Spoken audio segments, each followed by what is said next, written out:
Okay, let's get this started. This is the Pro Motocross finale from Ironman Raceway. Thanks for joining us here. I'll be Jason Wygant, your host, alongside my broadcast colleague Jason Thomas. For our press conference, we're going to celebrate a championship that was wrapped up last week and a championship that will be crowned tomorrow. And we want to acknowledge everyone who helps make this happen. First of all, our fans who are watching on our live stream on the Pro Motocross YouTube channel. Thanks to those folks. That's really what makes this sport go. So big thanks to them. And we want to acknowledge all the partners and dignitaries that help make this Super Motocross World Championship happen. So we want to thank the folks at Phil Motorsports for being here, Monster Energy, all of our series partners and sponsors, our OEM dignitaries and teams, our athletes, and again, that live stream audience and the media that's assembled here as well today, and our broadcast partners at NBC and Peacock for helping make this happen. Here's why we're here. It's been another great summer. We'll get into some stats a little bit later in the growth of this particular part of the SMX World Championship Pro Motocross, and also how great the entire 31 rounds we believe will look when we crunch some numbers at the end of this year. We'll get into that in a little bit. But specifically to this, Ironman Raceway is a great place to have a finale about an hour outside of Indianapolis, which is, you could argue, maybe the motorsports capital of racing, at least in America, if not around the world. So great to be in the Indianapolis area for this. And as I mentioned, one championship already wrapped up, and that was the Gary Jones Cup. Gary Jones is the original 250cc national motocross champion of the AMA back in the early days of this series over 50 years ago. Hayden Deegan won the Gary Jones Cup last week by clinching his first Pro Motocross championship last weekend. We'll give you some stats on him. What is really impressive, actually, if you look at the consistency of this young rider, I actually crunched this number myself using our help from our statistician, Clinton Fowler. Hayden Deegan has only had, since he turned full-time pro at the beginning of last season, 2 motos ever outside of the top 10, and those are both really circumstances out of his control. A bike failure at one race, and he was leading a race, and we had a red flag restart, and then he crashed on that start after that. Outside of that, he's been in the top 10 of every Pro Motocross moto he's raced since the beginning of his full-time term at the beginning of last season. So that's what helps build championships, and we can celebrate that today. We'll have him and other top contenders to win the Ironman race in the 250 class up here in a bit. And then we will also talk to 450 riders. Again, that championship is on the line. So I'm going to turn it over to my colleague, Jason Thomas, and we'll talk 450 class, and then we'll give you some data, and we'll talk to the riders. Thank you, Jason Wygant. On the 450 side, we still do have a championship to be decided tomorrow. Chase Sexton comes in with a 28-point lead. Mathematically, he could wrap up the championship tomorrow after the first moto, similar to what Hayden Deegan did last weekend. In his first year with KTM, Chase Sexton is enjoying the best Pro Motocross season of his career. He's in the midst of a 6-race win streak and has 7 victories this summer, 11 moto wins with an average finish of 2.0. Should he capture the Edison Die Cup tomorrow, he would bring KTM its 4th title and the first since 2015 with Ryan Dungey. He would also become the 17th rider to capture the Monster Energy AMA Supercross Championship and a Pro Motocross Championship, which would place him amongst the sport's elite. Switching over to Hunter Lawrence, this has been a tremendous rookie season. You think about how he started this SMX Championship at Anaheim 1, and you transition to now, and you see all the success he's had. That's a testament to his fortitude. His consistency has been very impressive this year. No rider entering the entire series has been as consistent of a starter and finisher. His starting position is 2.6, which is 3 positions better than anybody else in the class, and his average moto finish is 2.5. Similar to Sexton, he has only missed the podium once in 10 rounds. You can see the consistency there. He still is in search of that elusive first Pro Motocross win. Maybe that will come tomorrow. He did make the switch to the 2025 Honda CRF 450, and that has brought a late season surge, which he has won a moto in the last 2 weekends. So we are looking for Hunter Lawrence to break through and get that first win. Now, while we're eager to bring this Pro Motocross Championship to a close, we also have an eye towards the postseason. That will begin in 2 weeks' time with a 3-race Super Motocross World Championship Finals. Most of the riders we're going to speak to today are already locked in to those top 20 automatic qualifying positions, including our top 2 seeds. However, we will also chat with a few riders here that are on the bubble, battling for that 20th and final spot. and with those will be decided tomorrow afternoon. So we will bring up Jason Wygant to go over some more notes. Yeah, thanks, JT. This is something that we had talked about. Obviously, last year was really a watershed moment for the sport, the integration of Monster Energy, Supercross, Pro Motocross, and the building of the Super Motocross playoffs and World Championship as well. And we'd like to think that that coming together is the result of putting the best minds and everybody's best practices to try to grow this championship. And we've seen it with some great numbers. We talked about that at Monster Energy Supercross. I just want to give you a couple of numbers here. This is the second year in a row we've seen a record number of entrants. That's actual racers signing up to race in Pro Motocross. We had 550 riders apply for Pro Motocross professional licenses. That combined with last year, it's probably the highest two-year total, 550 riders ever in the history of the sport. And 8 of the 11 rounds were considered sold out, where they hit the maximum of 90-plus people trying to sign up in each class in 8 of the 11 rounds. And that is reaching or surpassing the capacity of any season we've ever seen before. And what helps that is we have seen 48 international riders from 16 different countries attempt to enter or qualify for a Pro Motocross race in America this year. So that's really great. And that also leads to some of the numbers as far as broadcast and things like that.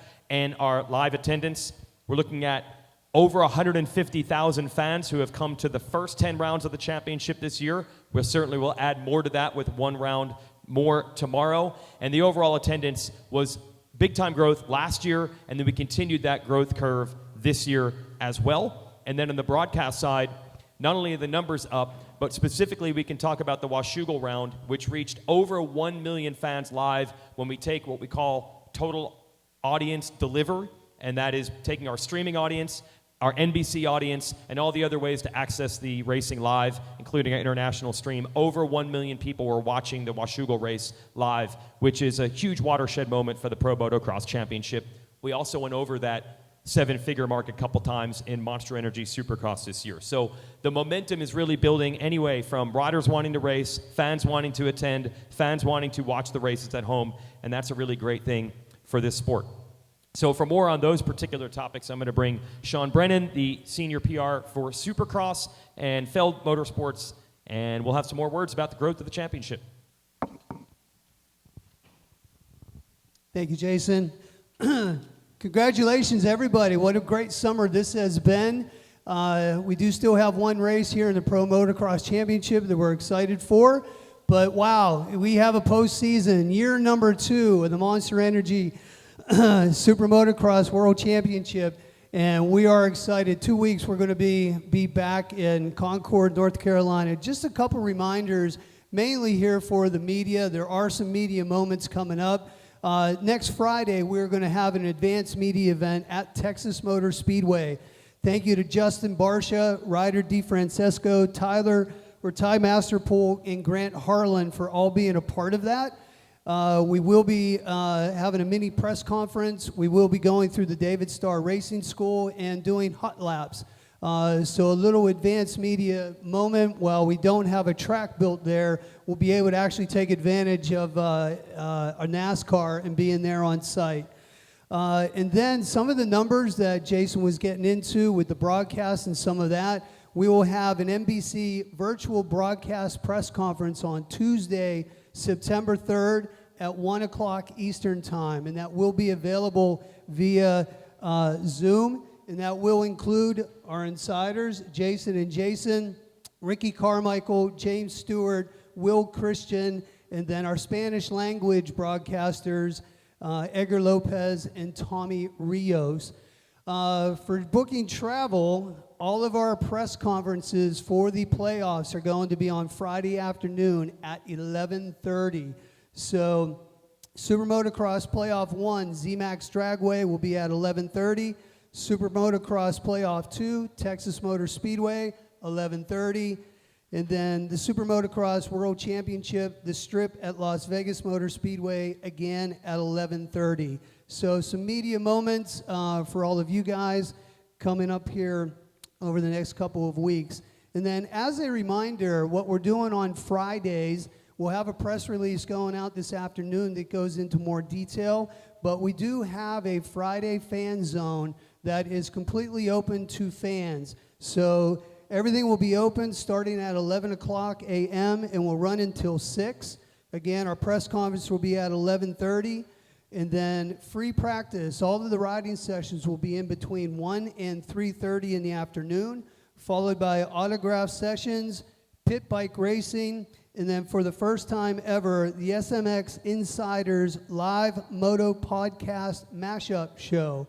That is a lot of words, featuring our SMX Insiders, Jason and Jason, and then Title 24's Ricky Carmichael or Ryan Villapoto, Bubba's World Podcast, James Stewart, Pulp MX, Steve Mathis, and then Gypsy Tales Podcast, Jace McAlpine. All will be there doing a live show for the first time. These are all the biggest voices in our sport, and it'll be interesting to have them live. And again, this will all be part of Friday's programming. And then, of course, there is camping. So as a reminder, there is camping at all 3 of these rounds, a little bit more as fans are used to here at Pro Motocross. In addition, I'd like to thank all of our teams and all of our athletes that help us with our VIP experiences. All of those are available to the fans. There's a lot of interaction. The Inside Track VIP experience, we'll have 2 different experiences in Texas and in Las Vegas. Both of those will be very unique to the tracks that they are built on. The Lawrence brothers, we will have Lounge with the Lawrences as well as Rev Up with the Lawrences. The Monster Energy Yamaha Star Racing Team, Troy Lee Designs, Red Bull Gas Team, Progressive Insurance, X-Star Suzuki. All of you guys have VIP experiences, and we thank you, everybody that's involved in those, and then the athletes that are participating in them as well. You are creating memories for fans that will last a lifetime. So that is just a small mix of what is available. Some of these rounds have upwards of 15 and 16 different VIP experiences. And again, all of this is available at supermotocross.com and SMX Experiences. So thank you. We're looking forward to the playoffs kicking off here in 2 weeks. And I'll send it back to Jason or Jason. That both makes it confusing and very simple at the same time somehow. Okay, we're going to get to our athletes here. We just want to point attention to the championship within a championship. Pro Motocross, of course, is a big celebration at the finale this weekend, but Sean's mentioning those SMX playoffs and World Championship coming up. So we're also going to talk to a couple of additional riders who are battling for those final guaranteed spots into the motos for SMX. So we'll be talking to Garrett Marchbanks and Dylan Schwartz. They're fighting over the final position, 20th place in the combined 250 standings, and also with Kyle Chisholm and Dean Wilson, who are battling for the final guaranteed spot into the motos in the 450 class. If you're 21st through 30th, you can still go to the race, but you have to qualify for every moto through the last chance qualifier, which is obviously a very tough road. So we'll have them as part of our panel as well. We're going to talk 250 class first, so I'm going to bring Jason Thomas back up to introduce the riders. Thank you, Jason.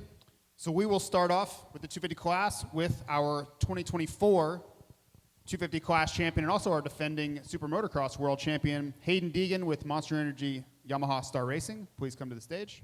Tom Vial, Red Bull KTM Factory Racing, currently 3rd place in points. Garrett Marchbanks, Monster Energy Pro Circuit Kawasaki, currently 20th in SMX points.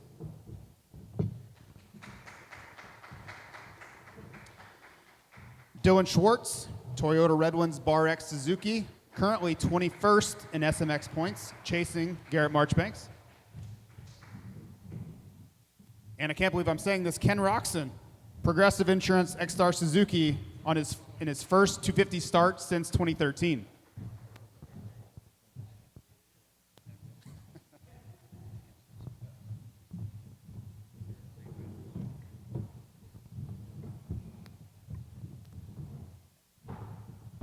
We do have media here. We'll open up the questions in a moment. JT and I will get this started. I think the obvious question is, Ken Roxon, What is the plan, and do you even have a goal for this weekend, jumping into the 250s in like first time in a dozen years?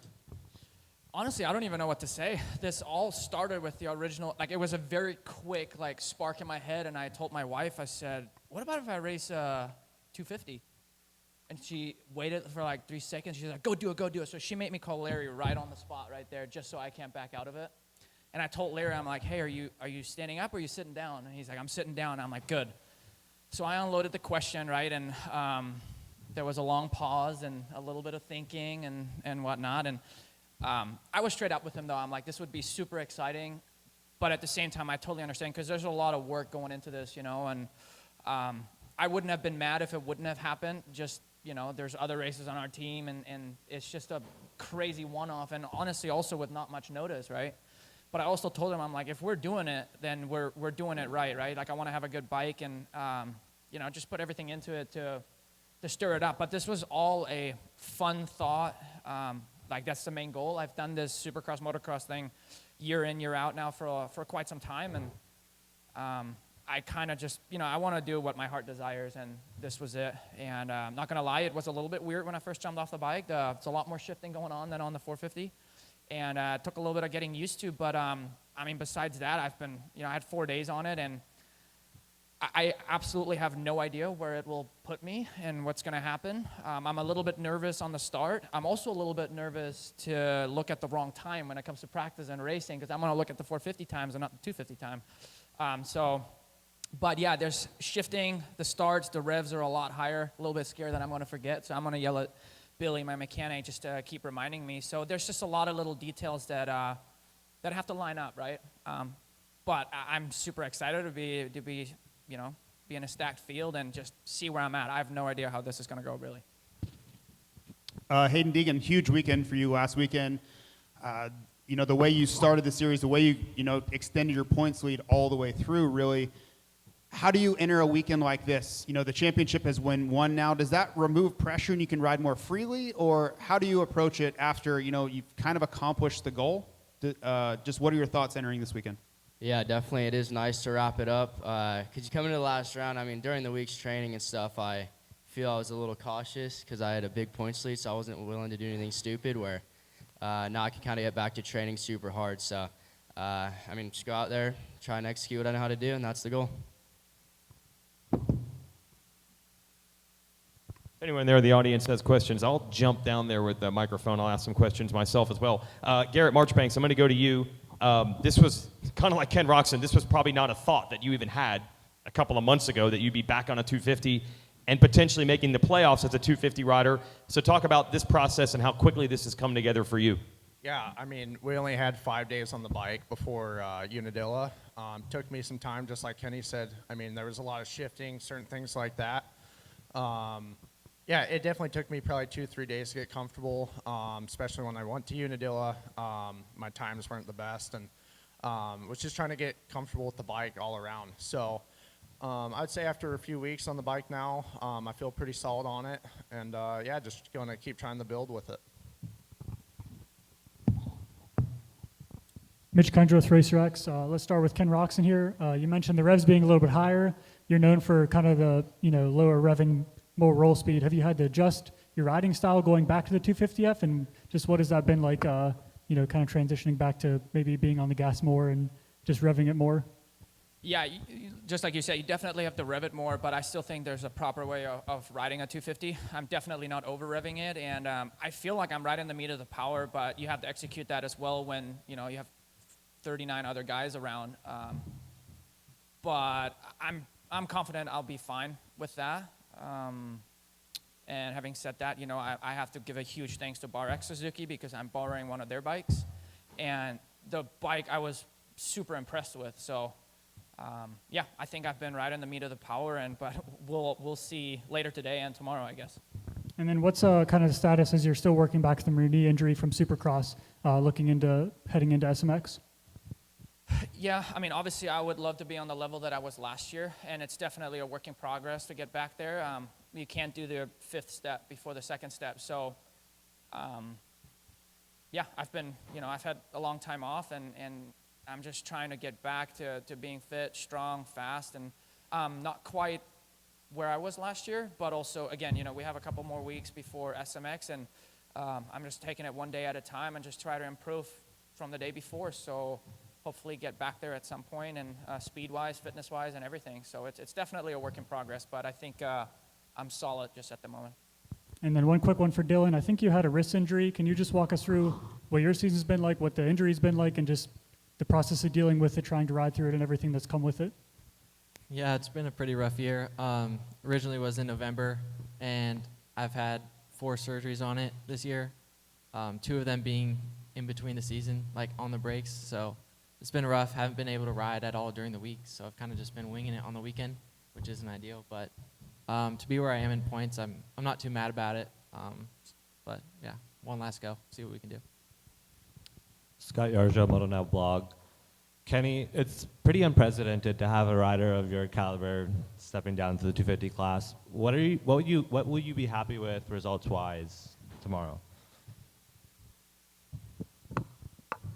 I seriously, I don't know, because honestly, I've been riding on other days than Levi and most of the 250 guys, so I really don't know where my speed is at on a 250. So if I'm top 8 or something like that, I wouldn't be surprised. If I'm on the podium, I wouldn't be surprised either. So it's kind of like, if I had an idea and ride with Levi and Nick more, and then I could give you a better answer, I guess. And yeah, I can go either way. I can get absolutely smoked, or I can maybe be there and be on a podium or top 5. I don't know. It's an interesting one. If it goes well, would this be something you consider for a full season, say next year in the future? No, I don't think so. It's, I love these one-offs for fun, but I do like my 450. Levi Kitchen, question for you. So close to the 250 Supercross Championship this year, and you've really caught fire winning 3 of the last 4 overalls. Do you look at the SMX World Championship playoffs as a chance for kind of vindication, like you get another shot at another championship and starting over when we get to Charlotte? Yeah, for sure. I mean, I think now with the last couple weeks going better for me, I guess it's better late than never. And yeah, I'll just try to carry that into SMX. I mean, it is a little weird because it's a 3-race series, so it's a little bit different. But if I get out of that and win that, that'd be good momentum, especially just going into next year. And more importantly, like this year has been good for me to just kind of figure out set up stuff for next year and all that good stuff. So yeah. Dan Beaver, NBC Sports. For Hayden, Levi, and Tom, we see drivers going down a class in other racing series. We've almost never see it in motocross. Do you think there's anything to learn from racing against Kenny? And if so, what is it? Start with Hayden, Levi, Tom. I'm not sure. I don't know, honestly. I think it's just cool. Get to race Ken Roxon. I mean, I've looked up to him racing, so I looked up to him as a kid, so just getting to race him. He's getting a little older now, so I'm sure he's not too far away from being done, so getting to race him's cool. Yeah, I mean, I don't even know what to, it's going to be fun, obviously. I want to, whoop him as bad as I can, because I see him a lot during the week, so he would never live it down if he ends up beating me. But yeah, it's going to be a good time. Yeah, I'm pretty excited too. I've been watching Kenny since I'm really young, so no, it's really nice. Hopefully he can have a good start, and I really want to battle with him, and that would be nice. You know what's actually pretty cool? Now that I'm older, like I've raced guys like Villapoto, Dunge, Stu, and then getting to race guys that, no offense, but like you've probably still pooped your diaper when I was racing these guys. And I don't mean that in a bad way at all, So now like stepping down and just the generation difference, is pretty rad to see even for me, honestly. Hayden, how old were you in 2013 when Ken last raced that class? 7. There you go. Okay. I was on a 50, yep. There you go. All right. Hey, Michael Antonovich with Swap Moto Live. This is for Dylan Schwartz. What I'm going to ask you is probably something a lot of people can relate to. They hype up how much money can be made in the SMX stuff, and after the year that you've had, to be on the cusp of being in the top 20, even if you don't make it, you're going to race those LCQs. So just a nice carrot at the end to wrap the year up, huh? Yeah, actually, I think the plan is to not race and just get my wrist back to as good as it can be for next year. I think I've just been riding with it bad for too long, and I'm just at a point where I just want to get it better, and it's getting really hard to go out there on the weekend and ride with it. So I think that's the plan as of right now, is just get it back to normal. When you have to make that decision, though, how do you weigh the pros and the cons of, I could add $10,000, $15,000, $20,000 to my bank account for the year, but I have to take into account what's going to happen next year? How do you weigh that out?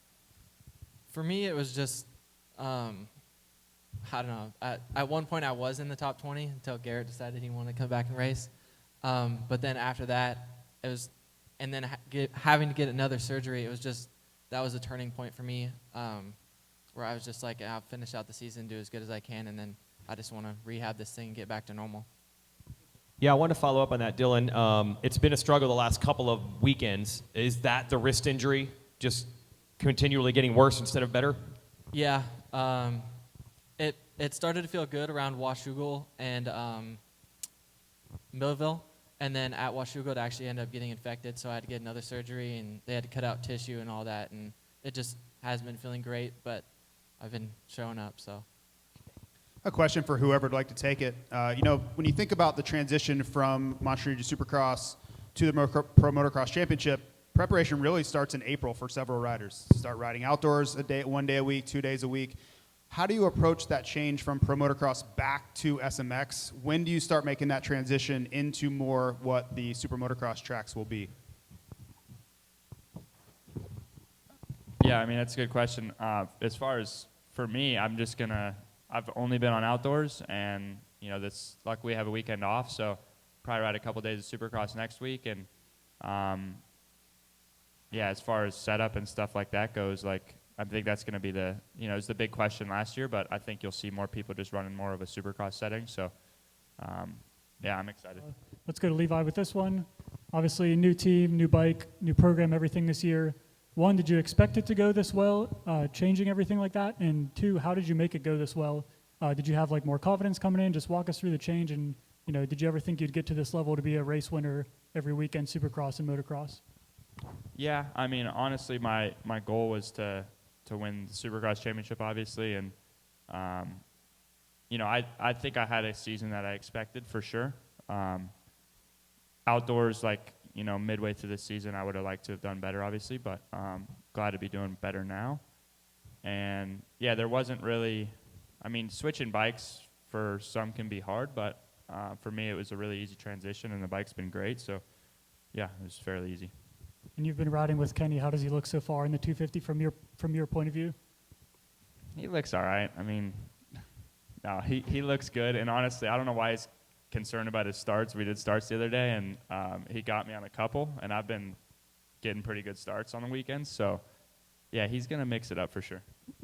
And then Tom Vial, obviously we kind of talked about last week, having an overall, and you said it pissed you off. Coming into SMX, are you extra motivated for that series and then for next year as well? Yeah, I feel like I've been close to win a few overall this year, and I had a few mistakes, some crash late in the Moto, and I still didn't win any this year. So hopefully, 2 more we can make it happen. That's really the goal. And yeah, last weekend was good. Hopefully, 2 more we can make it happen. Have a good day and switch to SMX. We're gonna train next week a little bit back to Supercross, and yeah, it's always fun. I really enjoyed last year. Those tracks are kind of different, and yeah, it's gonna be nice those 3 last race. I think we're out of time for our 250 riders, so round of applause. That'll be a really fun show tomorrow. Thanks, boys. I'm going to transition to the 450 class and bring the riders onto the stage. We will start with point leader Chase Sexton of the Red Bull KTM Factory Racing Team. And currently ranked second in the championship, Hunter Lawrence, Team Honda HRC. And a good fight also for 3rd and 4th in this series. Currently ranked 3rd at the moment, Aaron Plessinger of Red Bull KTM. And 4th ranked of Monster Energy Yamaha Star Racing, Justin Cooper. We mentioned that playoff bubble battle. I believe Kyle Chisholm of the Twisted Tea Suzuki team is here. We'll bring him up, talk playoff prospects. Thanks, Kyle.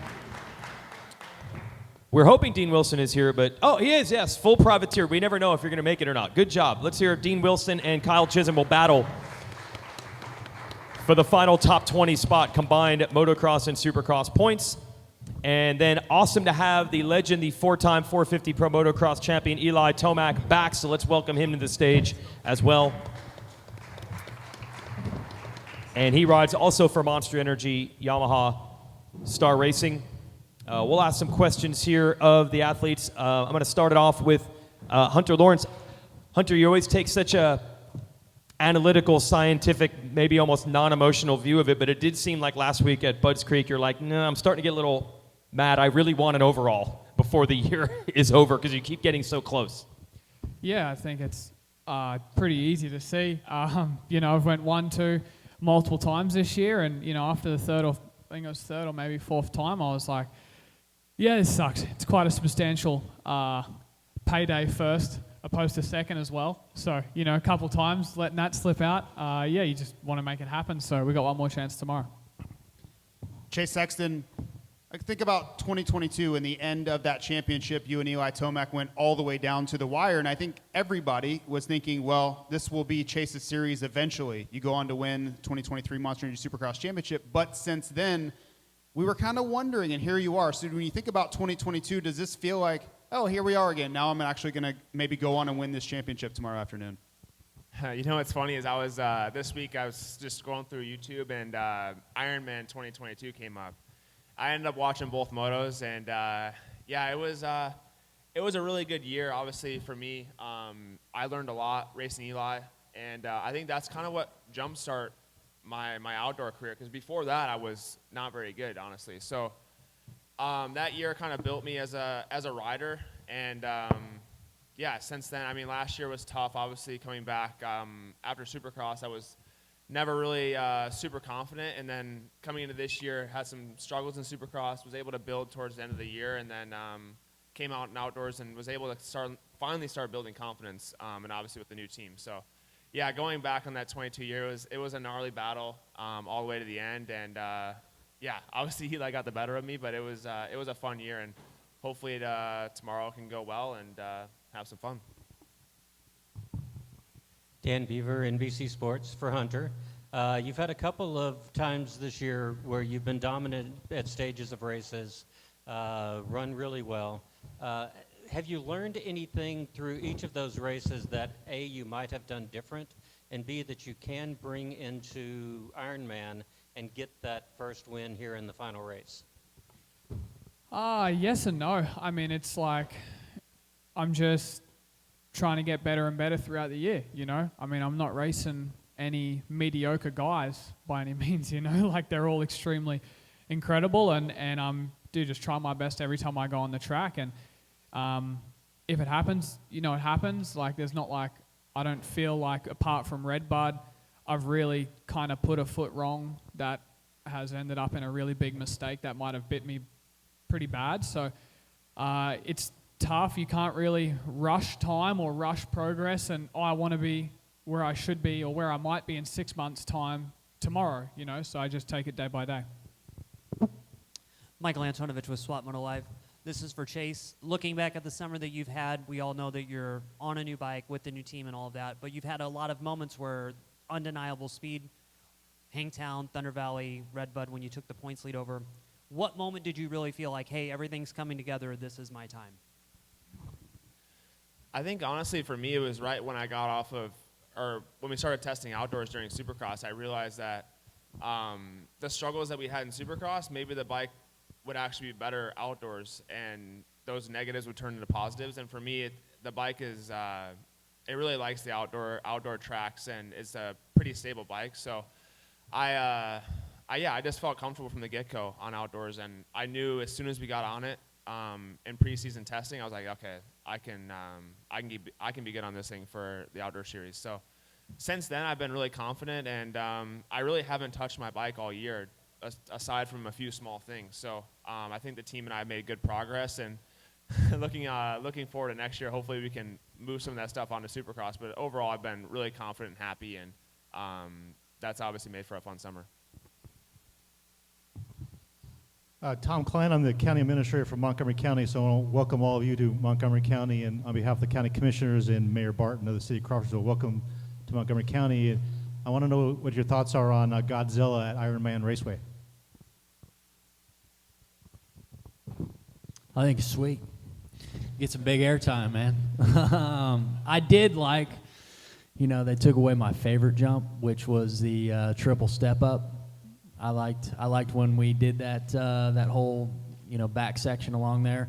But Godzilla is sick. It's definitely scary going up it with 30 different guys on the first lap. But this year with the changes to the track, maybe get a little more spread out so we can throw that rear end out a little bit. Mitch Kendrith, Racer X. Let's go to Dean Wilson here. You came back from Brazil and you raced in Maryland last weekend. I didn't see what happened, but I saw you riding on the front of a quad with your bike in the back. Just walk us through that and what happened there and then your weekend as a whole.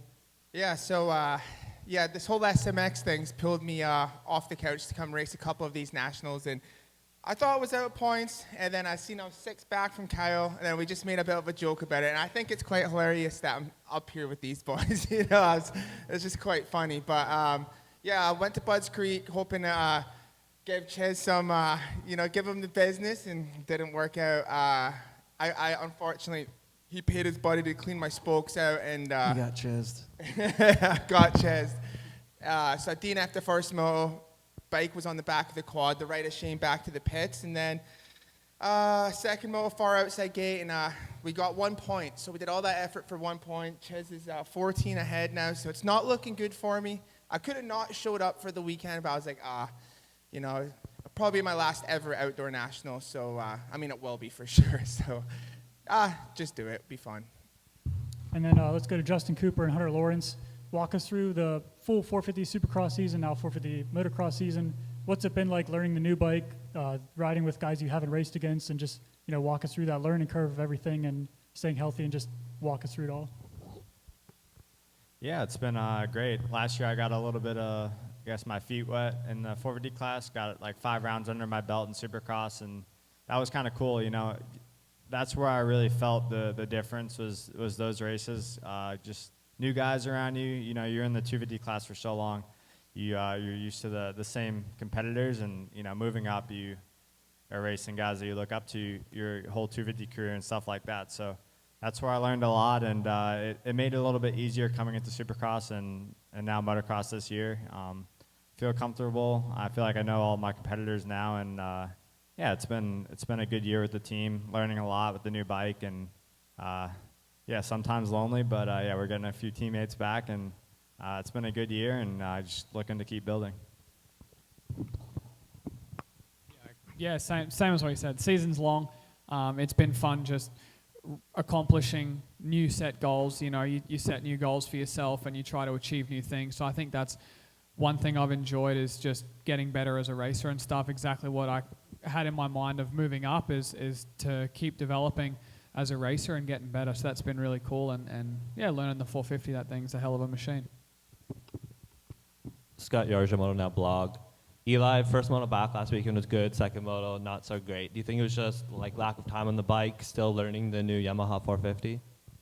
It was some of that, but it's just coming back. It's tough. You always think you're ready at home, and then you come back to race, and it's a whole different deal. So, I was buried on the start Moto 2 there, and made a few little changes on the motorcycle, but overall, it was just like getting back in the mix, So, tried to learn from it and see if we improve this weekend.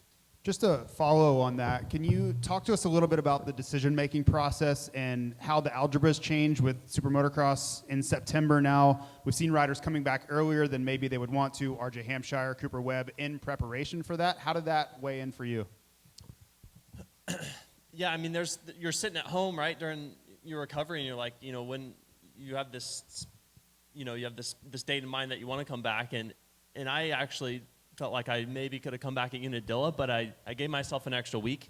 So, yes, it's good preparation for the SMX, but either way, before all this, the injury happened, I was signed up for motocross, so I was wanting to get in racing no matter what. This one will be for AP. You've had a great year. We talked about this last week after the race was over, just building. And I think back to when we were talking in San Diego, and you're like, I want to go for the Supercross title. I want to be in the mix. But every time you have laps led, you finish on the podium, it's just more and more. So at what point in the offseason will, like, you flip the switch and start thinking about where you'll be in 25? I don't know, man. I know it's far ahead. Yeah. I'm not that good at thinking far ahead. You can ask my wife. No, I think as soon as we get on to Supercross training, I think if you're not thinking about it, you're already out of it. I think so. I think as soon as I get on Supercross training, the thing is, like, you got to believe you belong up there, so it's not a stretch when you are up there. You get, like me in Detroit, I was a little flustered that I was up there. So having the confidence to be up there is one thing, and then actually doing it is another. So I think as soon as I get on Supercross, just thinking I'm one of the best is already a step forward. Hunter, it seemed like after Washougal you were dealing with some health or maybe some injuries from your crash at Red Bud. How are you feeling now? Did the few weeks off really help with that? Yeah, for sure. I mean, at this point in the season, everyone's dealing with stuff with just, normal wear and tear and fatigue. It feels like we've been racing since this time last year. Everything's just blends in. We're going since October, November last year, so it's a long season, and that just takes the toll on the body. So, not like I'm the only guy that's coming across these things. Everyone's dealing with their own stuff. Hey, Kyle, for you, you've been racing for quite some time, and we think about the ups and downs of your career where you didn't do every race, now you're doing every race again, a couple years ago on a privateer Yamaha. What's the thought after racing all this year, and then what are you going to do next year? Yeah, I haven't done like a full season. I did last year, kind of unexpectedly. I haven't really committed to doing outdoors since like probably 2018, something like that. Been mostly just Supercross, but the playoffs obviously have us, me and Grandpa Earl out here battling, and it's been fun, honestly. For me, I kind of just looked at it as a challenge. I'll be 37 in a couple months, and it's tough. The recovery is not the same as when I was younger, obviously. Outdoors are tough, and but the challenge has been fun doing it, and been enjoying it. Dan Beaver again for Eli. First of all, congratulations on 25. I think the quote that I saw used the word anticipates it being your final year. Is that just a figure of speech, or is there something that could change your mind and extend this a little bit beyond one more year? Yeah, it's going to be my final full season with all three there, with the Supercross, Motocross, and SMX. The only reason I left any sort of window open there was like if I wanted to handpick something like at the end of that fall or whatnot. But as a whole, yeah, it's my last fully committed year of racing professional. And getting back into action this year after a big injury in 2023, was there a point in Supercross where you said to yourself, okay, if I'd had a longer offseason or a longer run-up, I'd be better, and that's probably what you're trying to build right now? If you can go from August all the way to January, do you feel it'll be better than where you would have been in January of 24? Yes, absolutely. I was off to a pretty late start last year, and I know that put me behind, but I didn't have a choice. Like that's part of the game. We all have to deal with it at some point. But this year, I have more time to get ready for 25. Yeah, so is a lot of this just building blocks as opposed to trying to get any individual result in any race? It's just building blocks for even next year? Yeah, that's the goal and the mindset. Yep, just build. Hunter, you have developed this reputation as being so even-keeled and analytical. Think about A1 of this year and how you felt leaving that race, and flash forward to now where you're a podium mainstay and in this championship fight. Can you contrast the two of like how much you've grown and your thoughts then versus now? Because it's been an incredible thing to watch your development throughout this season. Yeah, there wasn't really anything analytical about A1. It just plain sucked. So glad that's in the past, and yeah, definitely built throughout the Supercross season. So it's cool, and I think in that time, you just kind of, coming off of my season last year, you just kind of, you know, the good old saying that's used everywhere is just trust the process, and hey, it's all good. We're going to keep chipping away. You know, the guys, like I've said before, that win, they still go back and work during the week. So if you miss the main or you get 15th, you still go back and go back and work. So that's all we've been doing this year, just head down, bum up, and that's what we'll continue to do. All right, that's our 450 panel. Thank you, riders. Appreciate that. We're going to bring Phil Nicoletti to the stage. More press for Phil. Phil got to have a press conference as he has announced his final season of racing. We did this at Salt Lake City for the Supercross finale. And we're going to do this for Phil here in the Pro Motocross finale. Maybe we'll do it at SMX too. I hope we roll the red carpet out for Eli Tomac like this next year if it really is his final season. I mean, you've really set the gold standard for press here, Phil. So, I don't know. Do I say congrats on your career coming to an end? How do I ask that question? Congrats? I'm happy. Okay. No one believes that. Yeah, true. I'm happy I don't have to grind anymore and get my ass kicked down Saturday. So, yeah, we got 2 35-minute motos to complete tomorrow. Obviously, I remember I said I wanted to be 8 through 10. You know, that's kind of where I've fit in all season long. But I would like to get a 6th or 7th in a moto tomorrow. That would really cap it off. But we'll see how it goes. A couple things for you. You actually had a big crash at Hangtown, and I think you thought at that moment it might be over right then and there. So this is actually a bonus that you have made it to the end of this. Yeah, at Hangtown, I thought I did my ACL again. Obviously, I did some good knee damage that I'll get fixed at the end of September. But, yeah, I was ready to call it quits after that. But after the MRIs, I came back at Miss Colorado and came back at High Point and just kind of clawed my way back again. And, yeah, like I said, slotted through 8 through 10 where I've been every weekend. And it's been one hell of a summer. I have enjoyed it, had some really good races, had some bad motos. But in the end, it's been a wild ride. I never thought it would actually come to an end, when I was 17 years old, but it's like a blink of an eye. It's all said and done. And you're an inspiration because you had to do the LCQ at every SMX round last year to get in. And now we see the efforts that Dean Wilson is putting in to not be in that position. But luckily for you, you have locked yourself in this time. No LCQs. Yeah, good luck, Dino. It's a real blast. No, I'm happy. Obviously, last year I had to do the LCQs. I came in at High Point. I came 10 points short. So Dino might come up about 10 points short as well. So he'll see what it feels like to go under some stress and go through that whole shebang because it's not easy. And then, yeah, like I said, now I can start, I think, maybe with 6 points going in.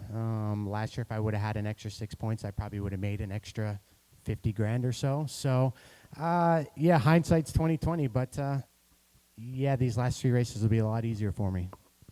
Okay. I think we had to wrap it, and we have one-on-one media time if you want to talk to these riders, including Phil. But congrats to Phil Nicoletti there on wrapping the Pro Motocross career. Yep. For Jason Thomas, I'm Jason Wygant. Thanks for tuning in, and watch us tomorrow on Peacock at the SMX Video Pass. Lunch is served.